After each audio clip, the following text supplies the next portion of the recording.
All right. Hello, everyone that is here. I have Charlie with me that you'll see on the screen here is DarthCarnivore. Fantastic guy. I was so honored to meet you at the different meetups and sharing that time with you. It's been great. And welcome. And thank you for joining me. Sana cannot be here again today. She is held up at her doctor's office again. So just want to go through the chat real quick. Jennifer Lucas became a YouTube member. Yay, Jennifer, thank you. And Lynn is here saying hi. Hello. Jeff Foltz. Hi, Cindy, Charlie, and Lynn. Sean Bradley was my first member to sign up. Thank you so much. And I believe this is Karen from Low Carb Spin. Her and her sister Therese are on that channel. This is Donna. Thank you, Donna. Yes, hit the thumbs up. This is Joe. There's Evelyn. Wow. Lynn saying hi to Sean. Hey, Jennifer, I see you popped in at like 2 o'clock. Thank you for becoming a member. I really appreciate it. And they're saying hi to one another. So, Charlie, at the Eaton meetup that Andy had on, everybody got up and told their stories. And yours is just, I mean, everybody's is incredible. But your story, what got you started on keto? I know you're pretty much carnivore, correct? Yeah, right now I am. Yeah, so. But at the meetup, you had some keto chow. Yeah. I did. I heard all this talk about keto chow, and there was some ice cream being made, and I figured, I wasn't going to take it home with me, and they were, kitty scoops, so I think I was safe to try it, and I think I tried some kind of caramel flavor and then mint chocolate chip. Both of them were pretty good, but not so good that I was gonna jump on a keto chow bandwagon. Yeah, it was good for the moment there, so I think it was good.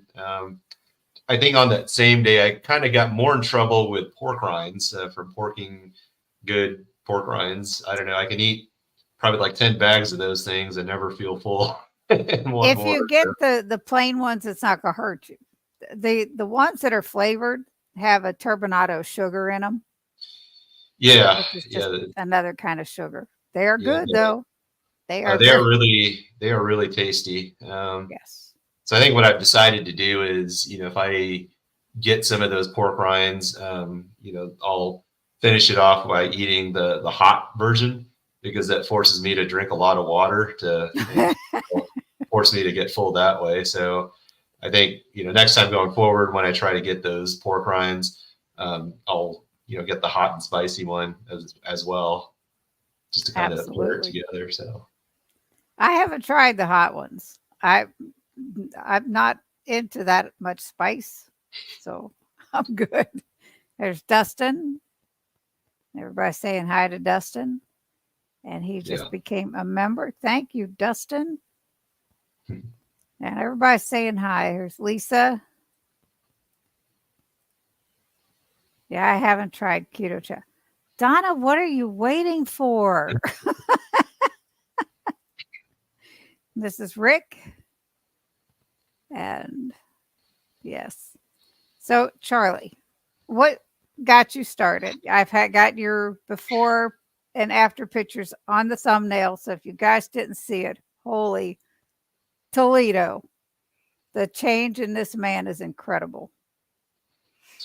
Yeah, so I kind of have a long history with keto, low carb, and then, now carnivore. But, in that before picture, which was, it might have been my daughter's first, like a first grade birthday party, or maybe kindergarten. So just a couple of years ago, I had gotten up to 410 pounds. I was wearing like 5XL t-shirts were, kind of tight on me.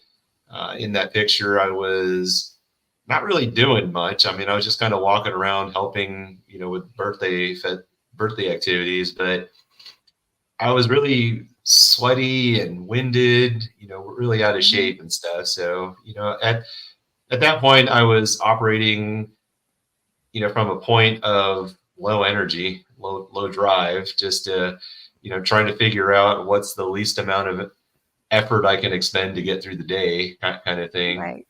Um, and I knew that I had to make a change at some point. I was formally diagnosed with diabetes with an A1C of 6.8, fasting glucose of over 100.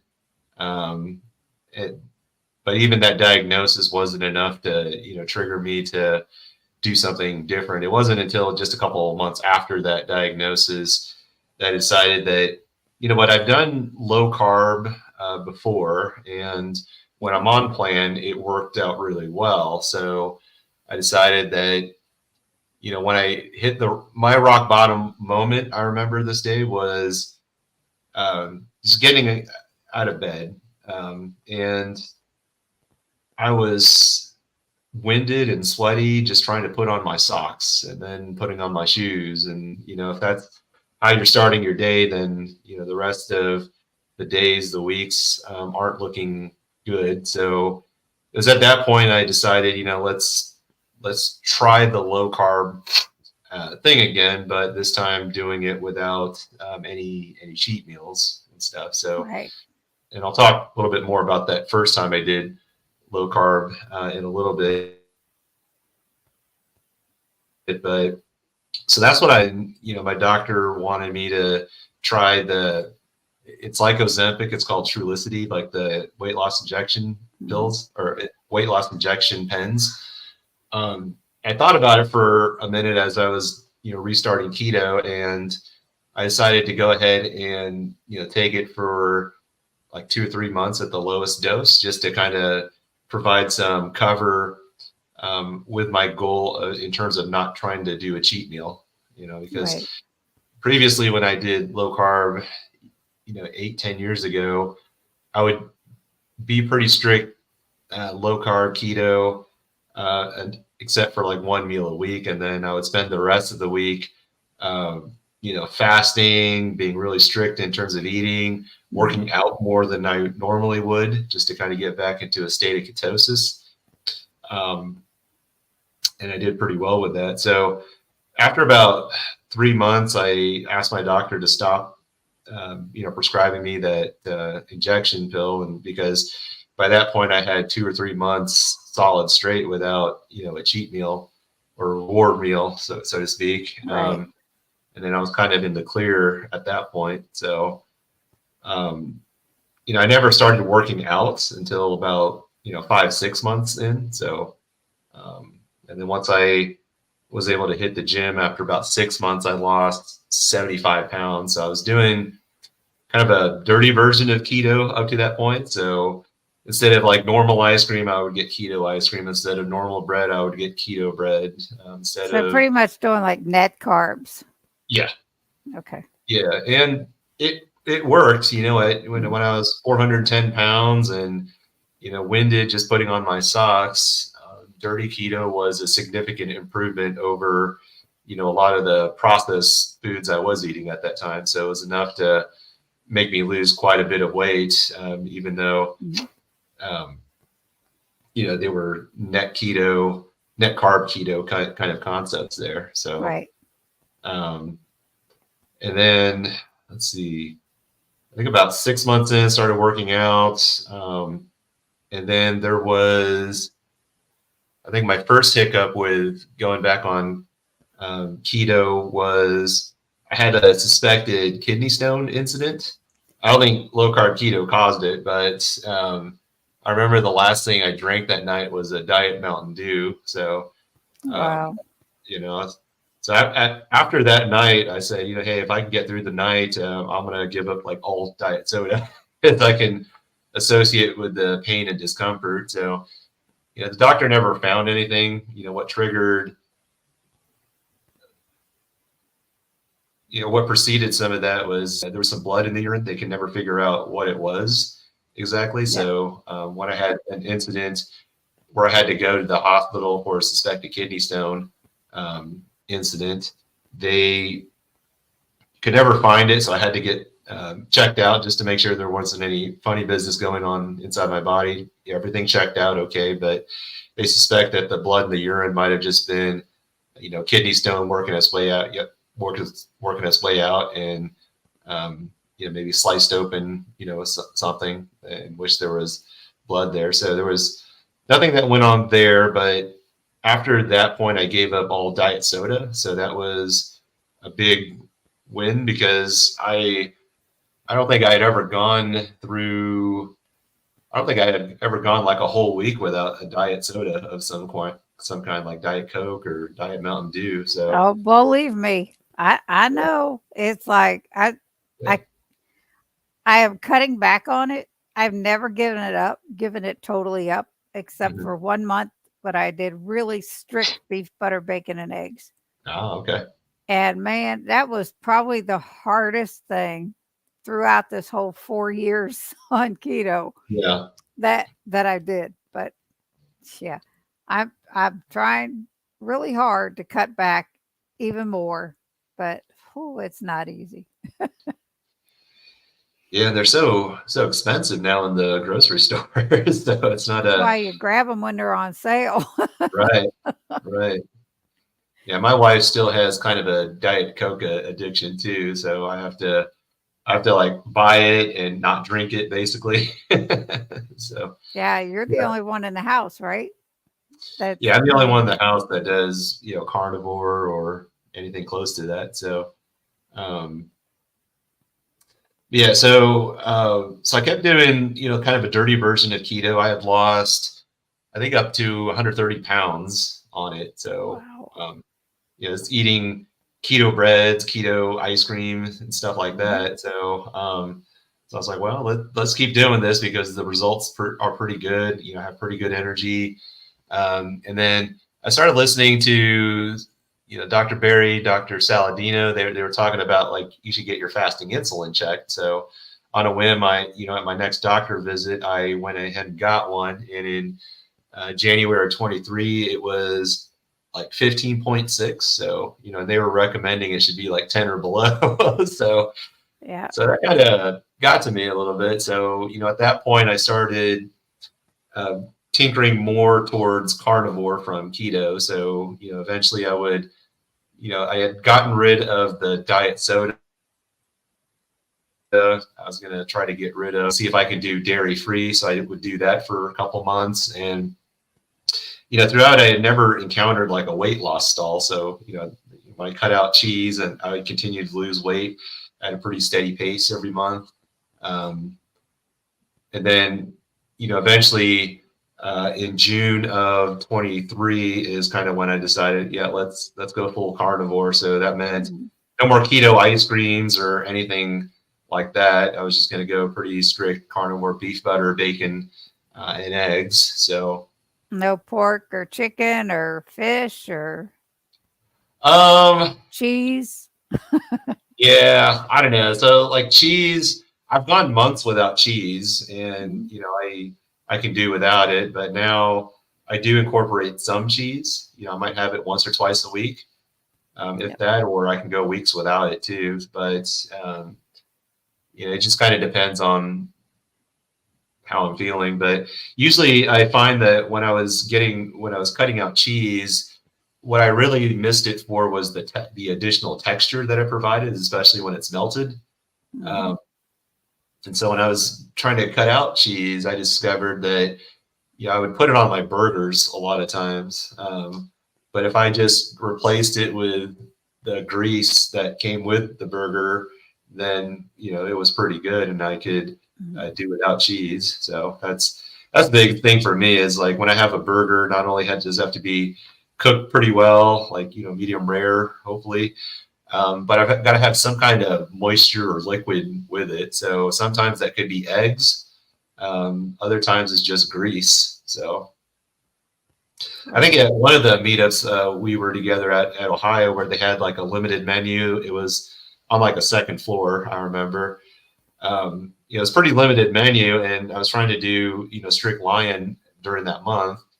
And I was Wow. like, well, okay, my options are pretty limited here. They had an 8-ounce burger patty. I said, that's fine. But would you do me a favor?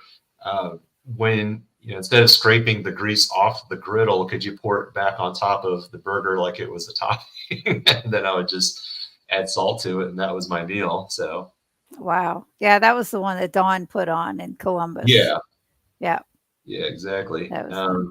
So I've been carnivore ever since for a little over a year. I'm down 180 pounds, Wow. while gaining 10 pounds of lean muscle. So I never lost any muscle throughout, my weight loss. I've cut out other things like I don't take any caffeine of any sort. So not, caffeine gum, no energy drinks or anything like that. And that was kind of a big revenue without caffeine, so that's been pretty eye-opening in that regard, especially even like when I work out, when I'm playing racquetball, lifting weights, just doing normal house chores. My body gives me all the energy I need. I don't Right. need caffeine, so that's been pretty eye-opening for me because a year ago or before that suspected kidney stone incident, I didn't think that was possible. I always thought I would need some sort of caffeine in some form or another to be this energetic, but I've been a year plus without any form of caffeine, and it's just been awesome. So Right. That's amazing. Like I said, I'm not a coffee drinker. I don't drink tea. Diet soda is my thing, yep, and that's the only place I get it really. Alani's every once in a while. Those are good. An yeah. energy drink. But in the chat, real quick, Donna is replying to my thing of why isn't she tried keto chow? Because she said she might get addicted. Dustin said, I thought it was the last holdout to try keto chow like 2-ish years ago. I'm a little quiet, busy shoveling my face with dinner. I hope it's something good, Lisa. Yeah. Your food always looks good. Yes, Donna, I get it. Trust me, I had some last night. Cleaning up, so listening, saying hi, hi. This is my sister. She hasn't been to any of the local meetups.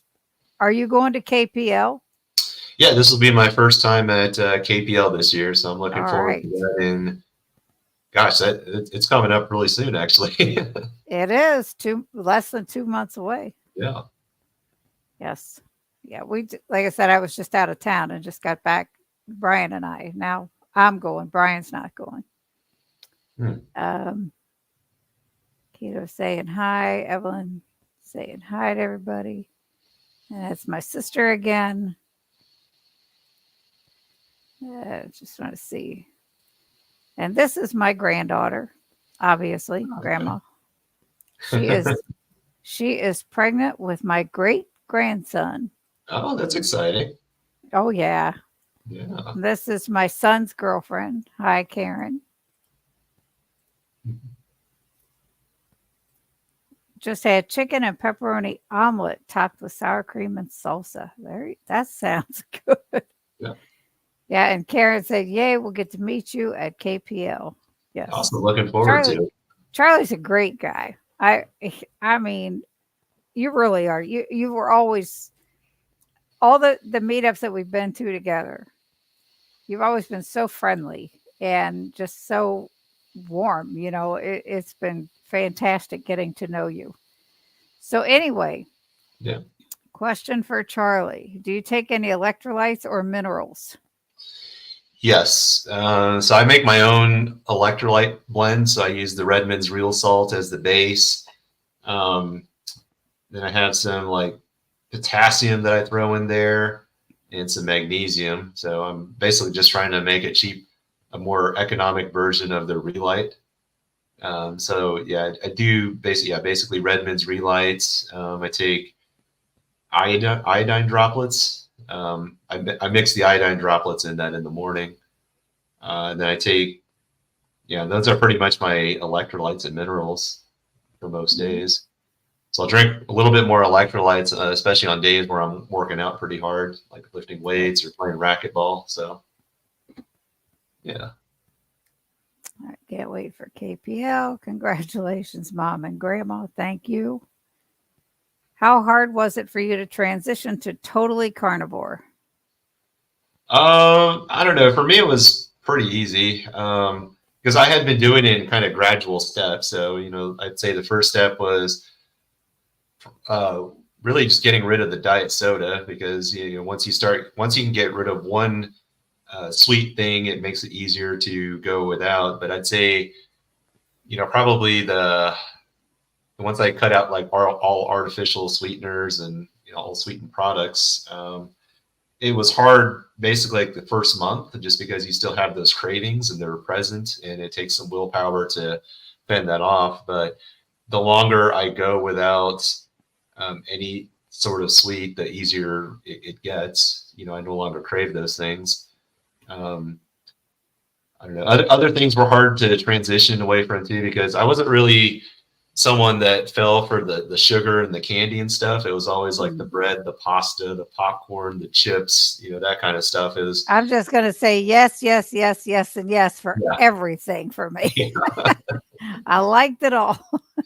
Oh man, I mean, I went to see a movie today at a movie theater, and I don't know, the smell of popcorn was kind of triggering for me. But then, I just had to kind of think about it for a moment. It's like, yeah, if I got, a bucket of popcorn, it might taste good for about, 15 minutes, but I would feel terrible the next few days. So, it wasn't worth it. So that's the thing. How it makes us feel after the fact.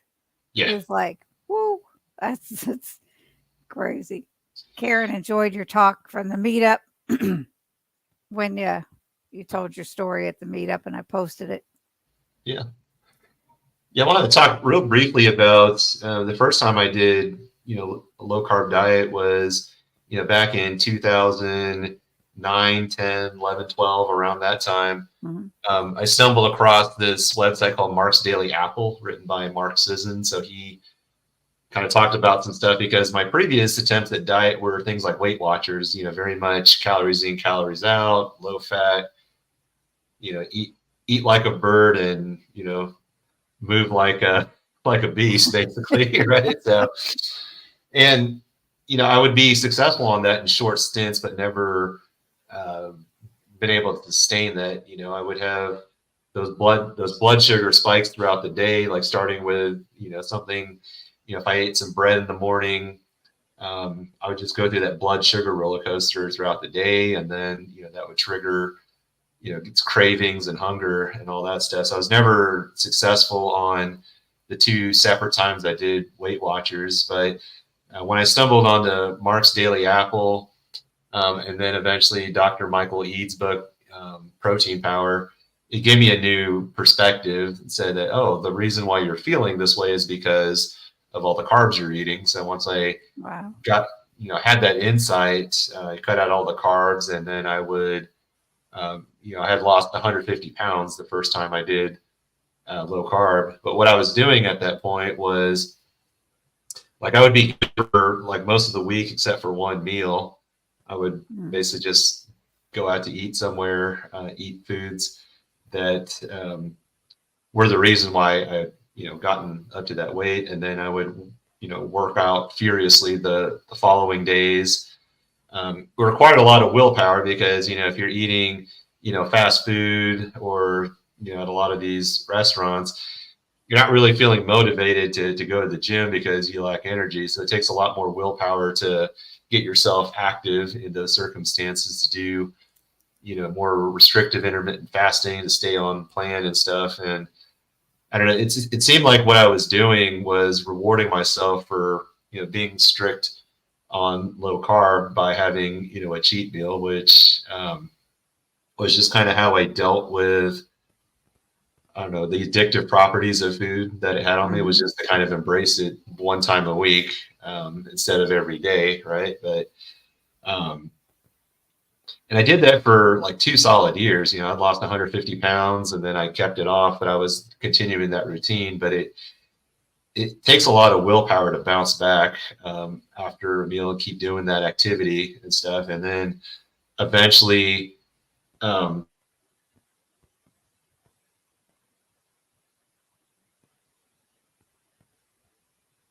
that one.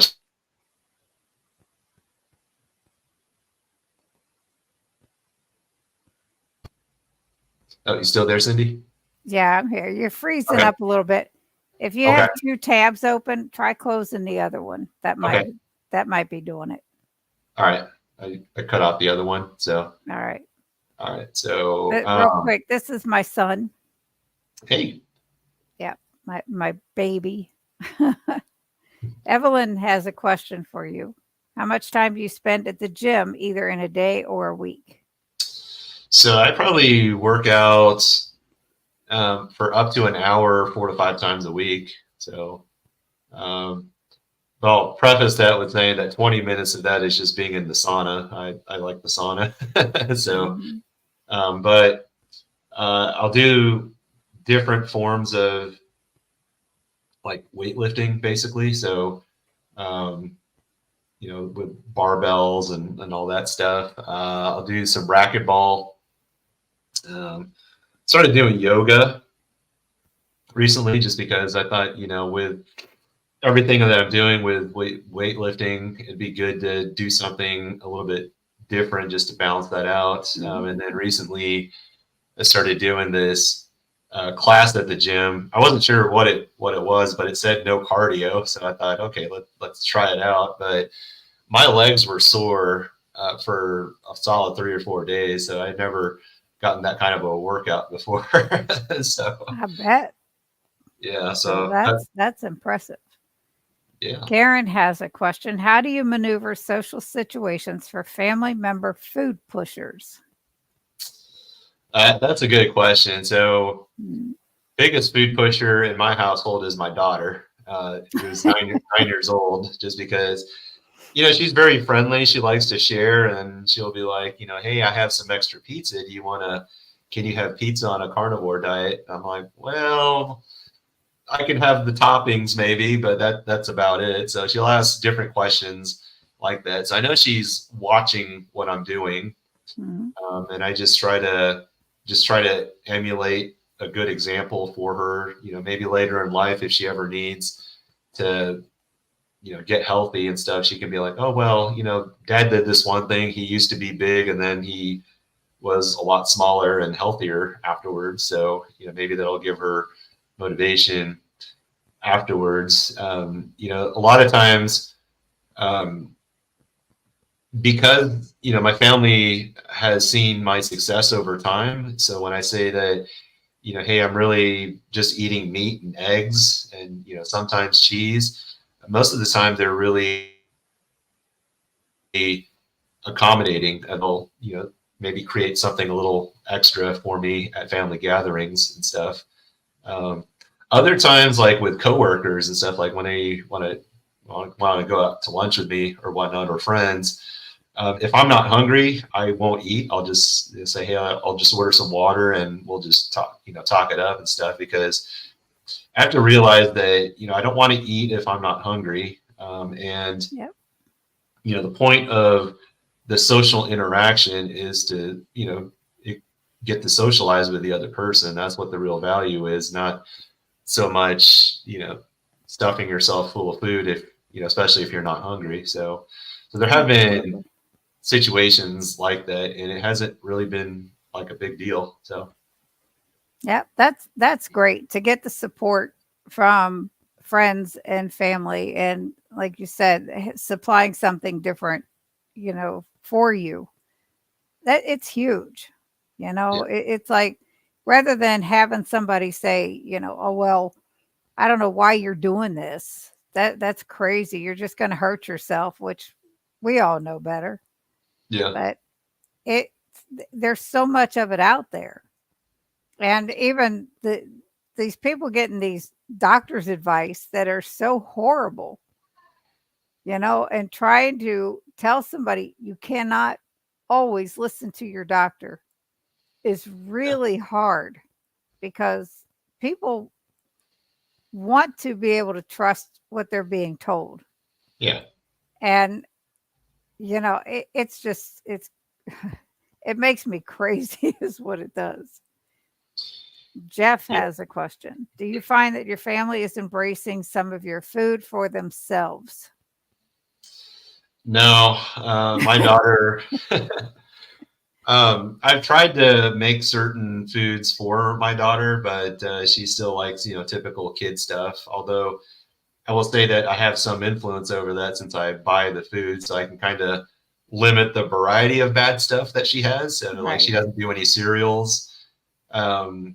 Instead of like milk, we get like the Fairlife filtered milk, so it's a Mhm. little bit better in terms of having lower sugar and more protein in it. Right. Um, there are certain foods that are like carnivore that she likes. She likes hot dogs. She likes meatballs. So I try to get that in there. I'll give her. She really likes cucumbers, and that's easy for me to kind of prepare for her. So I try to, I don't necessarily expect her to be carnivore at 9 years old, but No. if I can get her health better eating than what she was eating, then I consider that a win over time. So Right. Especially, in the house and when she's at friends and she's going to parties and you can't control it, you know. yeah.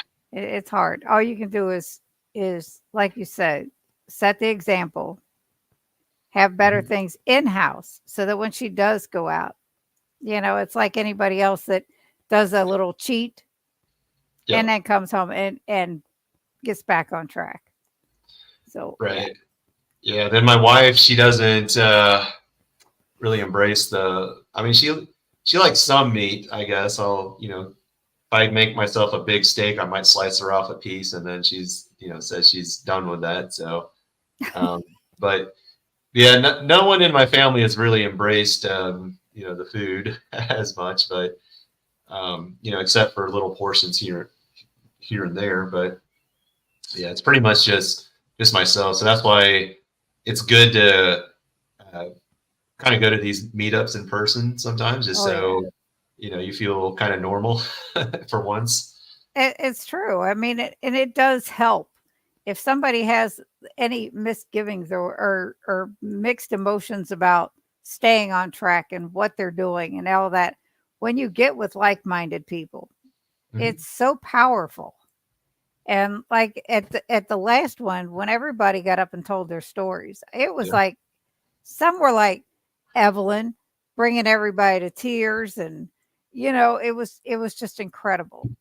yeah, So being in that environment, like you said, it is so important, or community somehow, whether hmm it's like with this or, if you can't go to the meetups, create a group somewhere, right. if it's online or whatever, to keep you going, not you personally, because you've got this tenfold.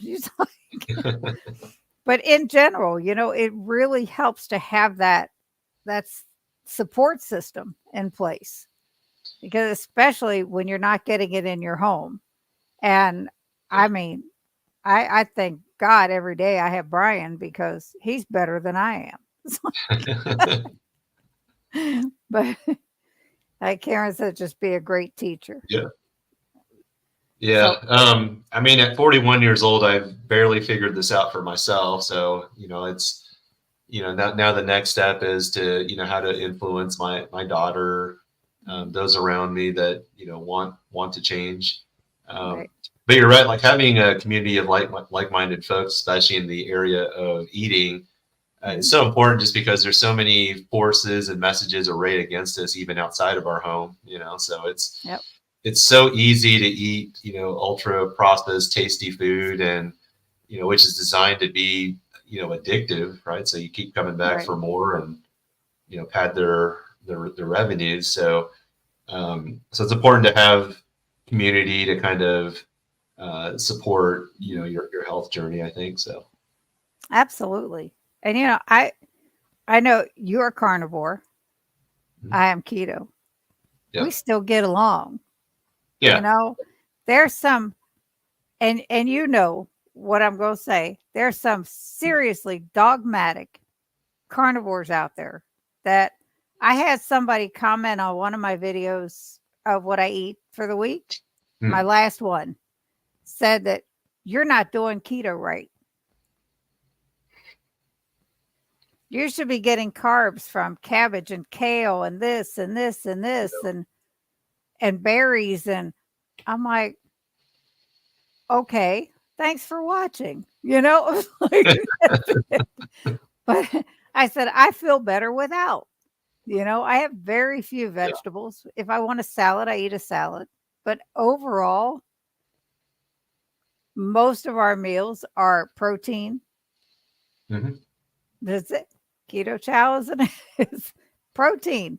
It's still protein. Granted, it has sweeteners, but it's protein. Yeah. But I mean, I get these comments every once in a great while, and I just reply back, thanks for watching, and let it go, because they're going to be who they are. They're going to say things, but it's been such an eye opener. I started in September of 2020, right when the world is going crazy, Right. and and again, thanks to my sister. But we went to our first convention in 2022 at Ketopalooza. Hmm. And after spending the first day there, she looked at me. She said, "You found your people." Yeah. This way before I started a channel. I didn't do anything. It was like, but I felt so welcomed. It was great. Yeah. I think it's interesting how, just this way of eating can kind of bring a lot of a variety of people together. Whenever I go to these meetups, in the back of my head, I'm always thinking like, okay, if we weren't here to eat, in a certain way, would I have met this person otherwise? And, most of the time I kind of think in my head, I'm like, oh, probably not. So, Probably not. I have met so I think so many that it's great. Karen says most people have no clue about food addiction, and community is key. It definitely is. I am so sorry. You're fine. So you were talking about before when you did cheat meals and all that kind of stuff. It's hard. I was always told if you do one cheat meal, it takes 2 or 3 days to get away from to get back into ketosis, to get back into where you want to be. To me, that's not worth it. I mean, I'm not perfect. I have had things that I shouldn't have on occasion. Nothing makes me feel bad, which is probably a bad thing. Probably a bad thing for me, but it's overall I really try to stay on plan because I just need to. Yeah, and I think I don't know. I think I termed it like a reward meal or something like that. So your prize for being very good low carb and sleeping right, eating right was to have a reward meal of ultra processed food that's really tasty and stuff. And I think this time around I see that the real reward is a little bit more ubiquitous. It is having energy, not being winded to put on your socks and shoes, knowing that I can get on the floor to play with my daughter and get right back up without any issues. It's the freedom from addictive foods, being in control of your own destiny. So and those things are always sort of present and taken for granted a lot of times. That I don't know. I think or at least in my case, I overlooked what the reward was for doing all those things. I thought it should, because in society we celebrate things with food for a lot of things. So and it's true. Birthdays and Christmas and Thanksgiving and all that stuff. It's just a spread of food. Or birthdays, it's cake, it's ice cream, it's it's, and Why? I don't. I don't know. I don't know. It's almost like what with Brian, guinea Mhm. pig. Yep. He with him being type 1 diabetic, it's so important. And he, like I said, he's more regimented than I am. And he has more of a reason right now. Yeah. Granted, I have gotten off of things like blood pressure medicines Mhm. and all that stuff after a long time.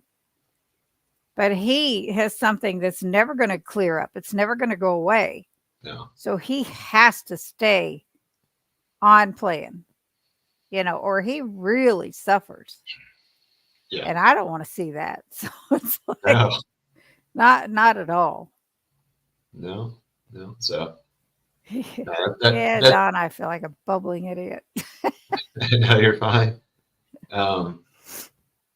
Yeah, just I don't know, being not only mindful of the repercussions of going off plans, but Mhm. it's about appreciating what eating this way does for you. So I I don't know. So like growing up in a Filipino household, there was a lot of rice, some vegetables, tiny bit of meat thrown in.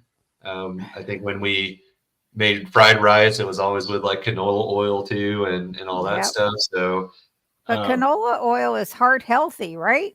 right, right. So yeah, and so going carnivore is probably like the furthest thing from a normal Filipino diet. But I've learned that when I eat meat, it does me good, right? So, um, Yes, you know, I I get it. so I've learned to like or love meat over time and treat it as a health food. Meat and eggs. Occasionally, I'll throw in some cheese, but it's primarily meat and eggs are what I eat day in and day out. So, um, I think like today I had brisket. I smoked a brisket, had some duck eggs. And that was my one meal for the day. So other times I'll eat just like frozen hamburger patties. I'll throw that on the griddle. Mhm. Hot dogs. I like to batch cook hot dogs because they provide a nice, if I need a snack or something like that. If I find myself needing a snack, hot dogs are pretty. Um, and steak. I'll have steak. So that's pretty much my rotation of food throughout the week Yeah, is I brisket, steak, and burgers, hot dogs, and eggs. you're in Indiana, right? I'm coming to Yeah, your house. yeah, yeah, absolutely. So Brisket is like, but we have Bucky's about 5 minutes away. I know. That's on my bucket list is to get to a Bucky's at some point. So Well, come on down. yeah, Just said we live 5 minutes from there. there you All go. good. Yeah, it's their brisket is very good, I gotta say. Yeah, But let's see. Lisa says my motivation to stay on track is to remember why I started keto. I don't want my diabetes back, nor my fatty liver. Yep. That yeah, the why has to be so worth it, and that yeah. it's so So sustainable. yeah, I forgot to mention that my type 2 diabetes is gone. I'm off all my blood pressure medicines. I don't take any medicines right now. Let's see, I'm waiting on a sleep study result to see if I still have, sleep apnea or not. So I think I've either improved that condition or made it go completely away. I don't know which Very one yet. good. So we'll see. And another thing is I haven't been sick ever Mhm. since going keto, except for maybe like half a day. I remember taking like a couple of hours off of work just because I was tired. So I slept it off and I was fine. But I really haven't been sick in the past 2 years. So that's kind of a big non-scale victory. Um, from a 5X t-shirt and like 52 8-inch waisted pants and stuff, I'm now, comfortably fitting into medium-sized t-shirts and 34, 36-inch waisted pants now. So That is just incredible. I mean, wow. That's yeah, yay. Yay for you. That's so fantastic, Charlie. Wow. yeah. And I used to have 58 to, to a 34. yeah, and I used to have to wear like a seatbelt extender when I would go on airplanes. And now Mhm. when I seat my, sit in the seat, I've got a full foot extra of seatbelt left. So, Yeah, so and you got room in the seat too. yeah, yeah. I Yeah. know. It's great. Trying to But think like yeah. other things that I would be conscious about were like if I would go to a restaurant, I would be very careful to ask about being seated at a table, Rather than a booth. so I wouldn't in the booth without shoving the table all the way towards the other side. so Yep. so it's a lot of things that when I was bigger, I would things that were in the back of my mind, like, hey, if I go to a restaurant, I've got to sit at a table and then I've got to look at the chair to see, does it look sturdy enough to hold my weight? If I go on an airplane, I've got to carry a seatbelt extender so I don't have to ask the stewardess in public, for one to borrow.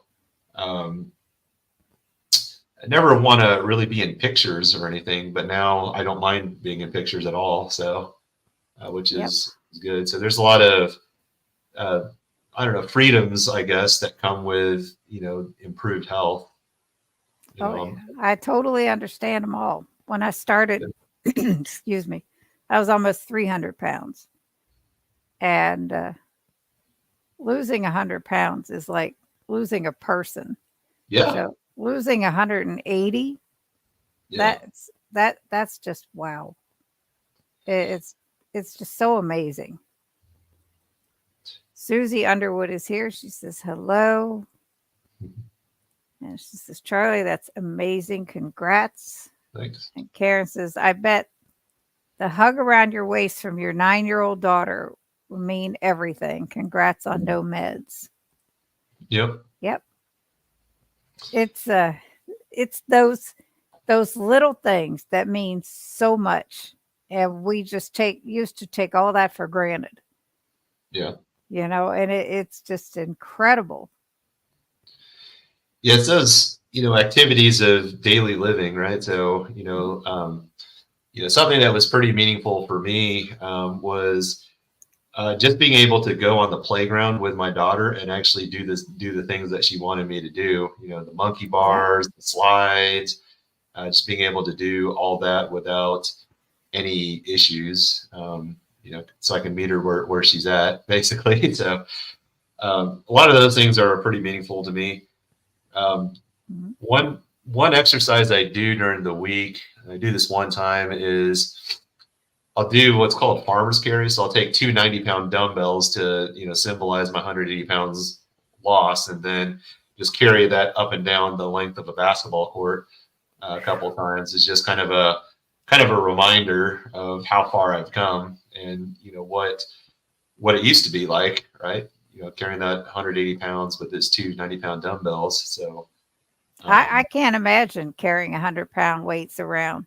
I yeah, can't. I mean, I know people do that, and I would be so exhausted. I've had both of my knees replaced, and that alone, I think it would tear, it would just wear me out. I'd be like, no, but yeah, I used to do this. I did this to myself, and hmm wow. Karen says, what a great symbolic ritual. Yes. yeah. The Olympics concluded recently, and I was thinking about this thought is like, a lot of us aren't athletes by any means, or competitive athletes at least, but in our own lives, there are many like physical things that we have to do. So in a way, we are all kind of amateur athletes, trying to just do those like activities of daily living in our own life. Yep. Before I was I was apprehensive about getting on the floor to play with my daughter because it'd probably take me a lot of effort to get back up, but now I'm able to. So, I feel, I'm able to be a better father, better husband with my wife. So my wife notices a lot more things get done around the house. So I bet she's glad. yeah, yeah. So, Well, I'll tell you, going to visit my family, and Jason, if you're still in here, we went out, we went shopping, grocery shopping. mhm. And he's like, Mom, I can't even keep up with you. And he's 6 foot tall. Wow. He's like, I can't. His knees are hurting him, his hip is hurting him. And I'm like, he's 42. Mm-hmm. And I'm like, dude, all the more reason for you to stay on track now. Yeah. He's lost some weight. They are trying to do keto. Good. And but he did. I mean, I'm walking through the store. He says, I can't even think about keeping up with you. I'm like, well, you know what you got to do. Yeah. So the little things matter. Bending over to tie your shoes, getting up from a seated position without any help, being able to walk from the driveway to the house without being winded or having to stop. You Yeah. are so right. Yeah. Everything. It's mind blowing. The things that this helps with all the diseases. I mean, Right. let's just say that the big things that it helps, not to mention just the little things. Yeah. And, doing keto, then carnivore has kind of made me rethink my old beliefs about aging, that it doesn't have to be, progressive chronic decline over time. Yeah. I'll tell you, sad. We went to, So oops, made me rethink that a lot. So that, aging doesn't mean that you have to deteriorate, right. so. We went Or at least not as quickly as some people are right now. So exactly. And I see a lot of people that are my age, and I'm Mhm. 66, that they look so much older. And Yeah. I'm like, whoa. Mm. Like when we went to New Hampshire, we went to see Brian's dad, who will be 90 next month, Wow. but he has Alzheimer's, Okay. advanced stages. He's still eating. When we got there, he was in this community center room where they eat their meals, and he was Mhm. sitting there sleeping. I mean, it was pitiful. Yeah. Brian went and sat next to him, and he's shaking him, Dad, Dad. Now, we live here in Kentucky. He's in New Hampshire. Mhm. Brian's sister goes to see him weekly. Not that he doesn't know anything, Yeah. but this was so overwhelming because Brian finally got him awake because he was in a deep sleep. And he looked at Brian and he had the biggest smile on his face, like there was some recognition there. And it just meant the world to Brian. That's good. But seeing over the years how his parents would eat, Yeah. his mom had dementia. She died last October, but she had gotten RSV also and had passed away at the age of 85. But they used to put maple syrup on their French fries that they would go out. I mean, not just the pancakes, the French fries too, and all the sugary stuff. And knowing that they're calling these diseases type 3 diabetes, Yeah. and they raised a type 1 diabetic son. It's just, why wouldn't you implement in yourselves what you were doing for him? Like not letting him have the sweets, not letting him have this stuff. Why wouldn't you have done that with yourselves? Yeah. There's a big disconnect. Yes. And, and then they didn't know that. They didn't know that that was linked in any way, but Yeah. Carnivore plus weight training helped me so much. That's awesome, Susie. It's an investment in a healthier future. Yes. Even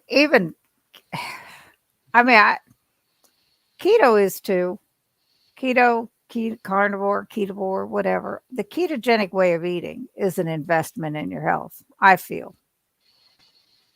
It's just all the way around. People have gotten so many benefits from this. And Yeah, the personal stories are just amazing out there. So I mean, that's why I kind of feel compelled to for inspiration and stuff. So I feel bad because you keep freezing up, and then it's like, but yeah, it's that's why I wanted to make sure at that meetup that everybody was okay with me recording and Dustin recording the videos, the stories, because I had, and then made sure it was okay that I post them on my channel because other people need to hear that stuff. Yeah. In fact, one of the videos, Dr. Barry even commented. Wow. Yes, because I tagged him every time his name was mentioned. For each video, whoever was mentioned, I tagged him in it so they knew. And yeah, he said, carnivore's the way. Yeah. But yeah, I was like, wow.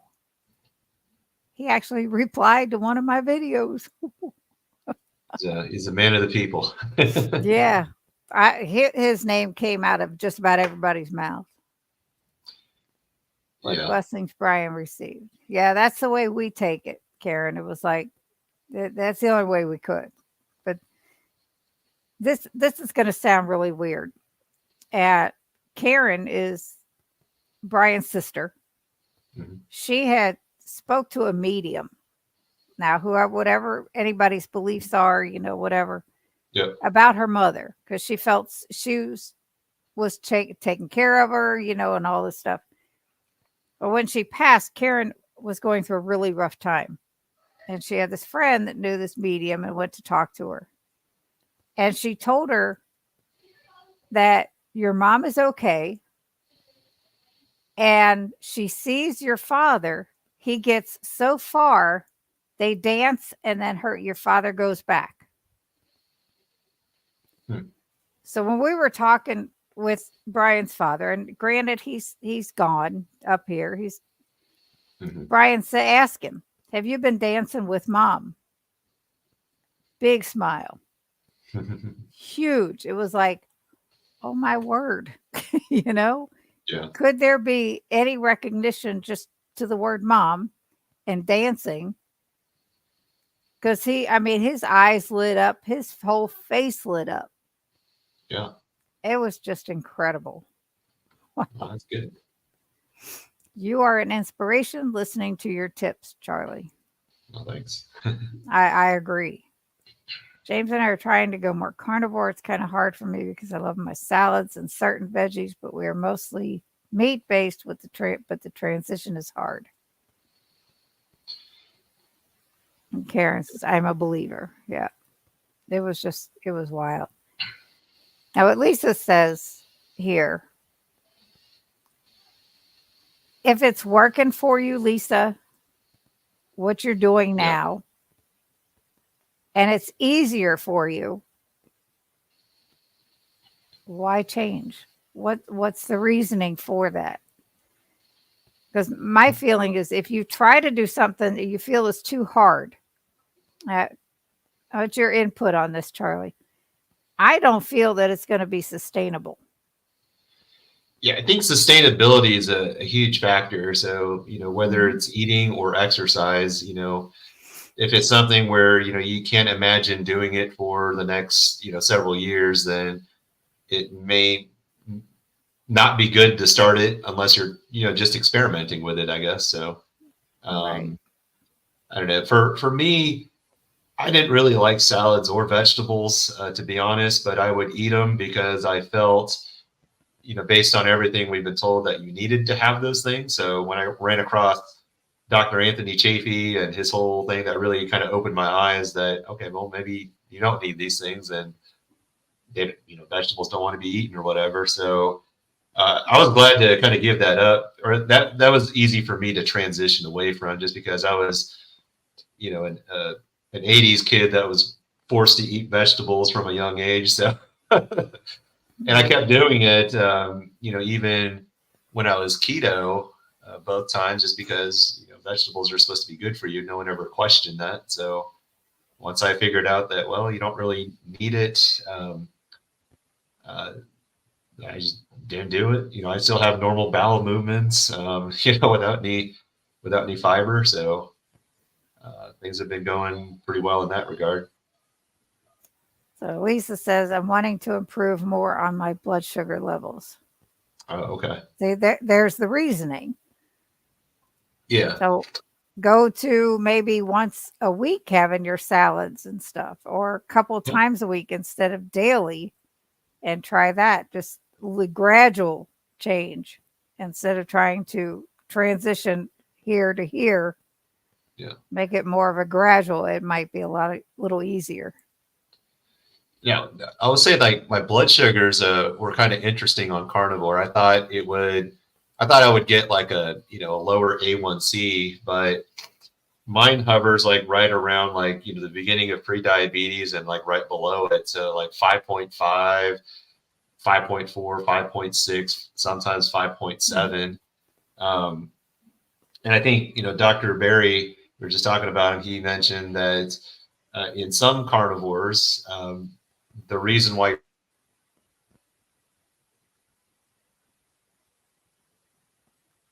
your A1C is up is not necessarily deeper. So Dr. Berry recommended some alternative tests you can take, like glucosamine or glycated albumin.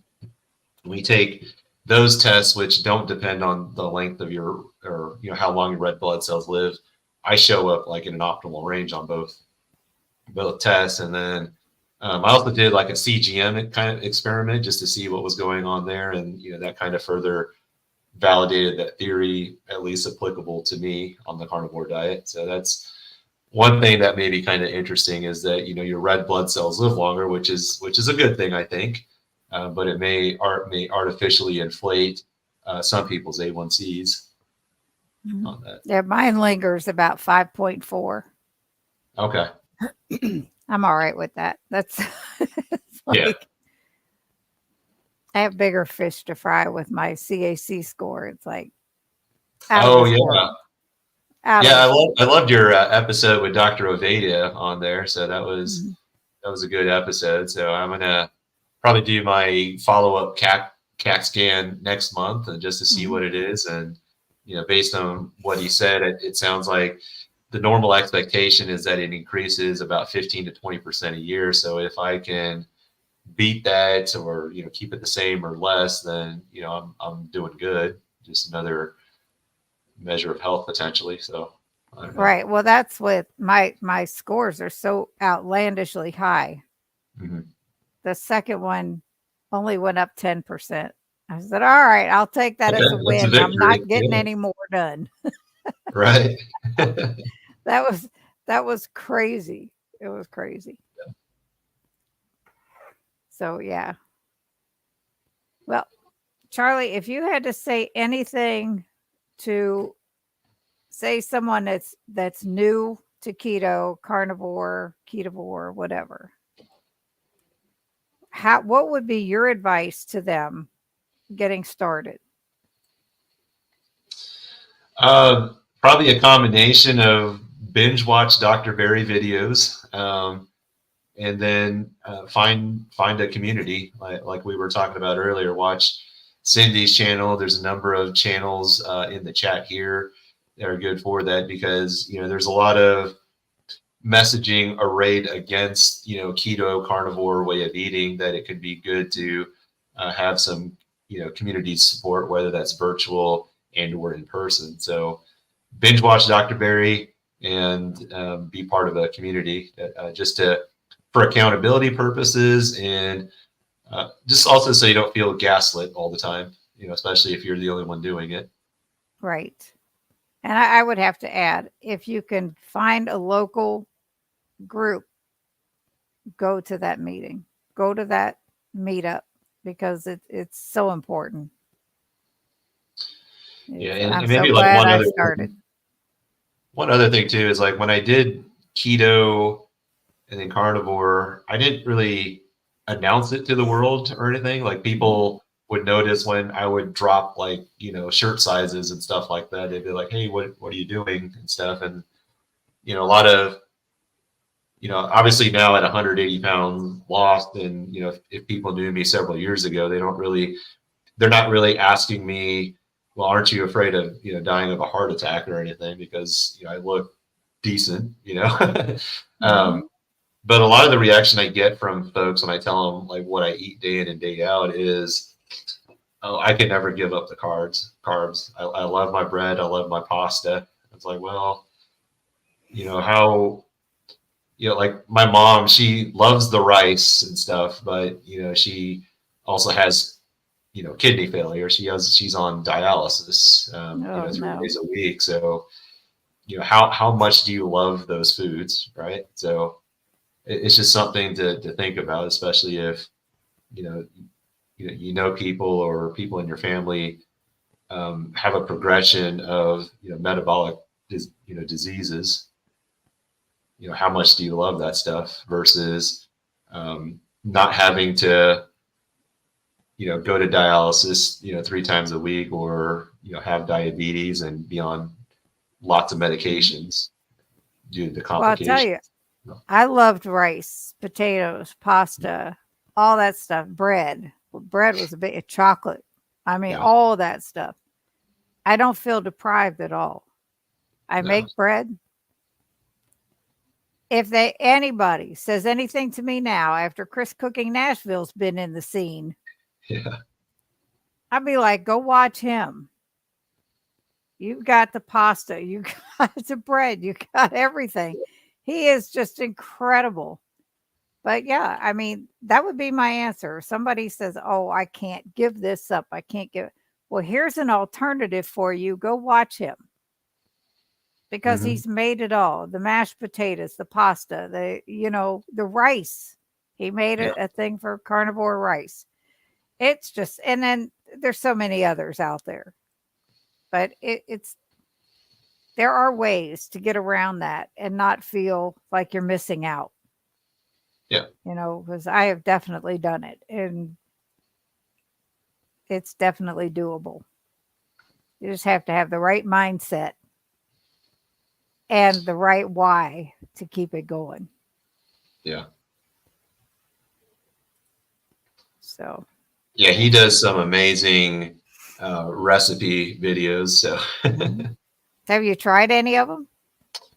I think I've tried a carnivore bread recipe a couple times, Mhm. and it was just a lot of bread for one person though, so and a lot of effort for that. I was like, wow, I made a lot of bread, but I couldn't finish it throughout the week. You could So, freeze it though. okay, You can I might make try it that. and portion it out and freeze it. Okay, I might try that sometime then. So, Yeah, that way you're not inundated with a whole loaf of bread. Just if you just wanted two pieces every couple days, put it in two-piece portions and freeze it. yeah, I like watching those videos. Not just from Chris Cook in Nashville, but just in the off chance that I have like a friend or my daughter wants to try something, Mhm. and I can say like, oh, okay, I know a good copycat of that that's actually much healthier than the original. So Yep. so I try to keep an open mind in that regard. Keep track of all the recipes and how he does stuff in the off chance there. But for Yeah, myself Karen. personally, I don't go through that much effort. It's basically, could I could I grill it? Could I smoke it? So Donna says, thank you for the live. Have a good evening. You too, Donna. Thank you for being here. Now, Karen and Therese from Low Carb Spin, they have a great many recipes. They've yeah. been doing some breads lately, like rye bread, Oh, and they okay. just did a sourdough. And that, I'm telling you, that rye is fantastic. Hmm. They just put up one last week, I think, before I left town, a sourdough bread. Oh, okay. I have the recipe on my island to make it. this weekend. Hello, Jay. How are you? But yeah, they do a lot of savory recipes also. Okay. They have some. So check them out. They're really good. And they're sweet, sweet women. Yeah, can't wait to meet them and others at KPL. So Yes, yes. So anyway, I think if anybody has any questions for Charlie, ask now because we're going to wrap this up soon. yeah, It's been about a little over an hour, yeah, and Charlie has some previous arrangements to take care of. yeah. So, but Charlie, I want to thank you so, so much for agreeing to come on here. There aren't too many people that don't have a channel that feel comfortable enough to come on and tell their story. Yeah. And I would really like to get more because so many people need to see it and hear it. I'm so glad Absolutely. you're going to KPL. You're going to love it. You will. Yeah. Have you used your bread to make French toast? I'm assuming. Oh, maybe you, Charlie, because you made some carnivore bread. I don't know. Well, so I made some carnivore bread, but I wanted to try it as like French fries, right? So I would cut it into like steak fry shapes and then fry it in tallow essentially, and it was all right. I don't know. I didn't repeat it too many more times, but when my daughter looked at it, she thought they were French toast sticks. So I don't know. I should have, and she likes French toast sticks. So I probably should have followed that up a little bit more and made some allulose syrup or something like that to go along with it and see if she tried it. So There you go. I don't know. Maybe that's an idea I'll try out in the future. See if I can get her to do keto unsuspectingly. Yeah, that's probably the best way to do it is Yeah. just give her the healthier foods. And if she's going to eat it, hey, that's a bonus. Good night, Donna. Lisa wants to know what was the hardest thing to transition to carnivore? Is getting rid of the last like keto type treats. So like getting rid of the keto bread, keto ice creams, keto chocolate bars, just because like when I eat those things, I mean, they are better than the original, but I don't know, it stays in my head for like several weeks, right? So once I got up to, past a month of those things, it became easier. Those foods weren't calling out to me anymore. So Yeah, when I did that month of beef, butter, bacon, and eggs without my soda, and you're right. When you don't have anything sweet, you don't crave anything sweet. And it was such an eye opener. I was like, wow, I don't care if I didn't have it. Yeah. I missed it, right. but I didn't want anything else. Yeah. So they say carbs invite carbs. Carbs crave carbs. Yep. And that's true story with that. Yep. All right. I think we're going to call it a night, Charlie. And thank you so much. Thanks to everyone in the chat for joining us. I truly appreciate you spending your time with me and with Charlie tonight. Next week, we have Miss Lori Brick and that'll be fun too. Cool. Thanks for having me on, Cindy. Thanks, everybody. Thank you. And everybody have a good night. And I'll see you next week. All right. Take it easy. Thank you.